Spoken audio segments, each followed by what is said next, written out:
Dalawang linemen sa Libak Sultan Kudarat ang hinangaan matapos tumulong sa isang buntis na nanganak sa loob ng kanilang sasakyan habang isinusugod nila ito sa ospital.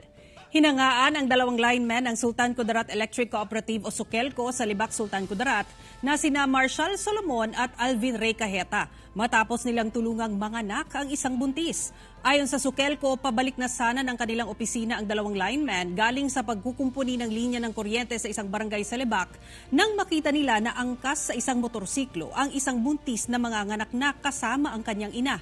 Agad humingi ng tulong sa dalawang linemen ang mag-ina upang maihatid sa ospital. Kaya agad nila itong pinasakay sa sasakyan ng Sukelco. Pero sa kalagitnaan ng biyahe ay nanganak na ang babae. Kaya agad itong tinulungan ng dalawa. Pagkatapos manganak, dinala na nila sa ospital ang mag-ina na nasa mabuting kalagayan na.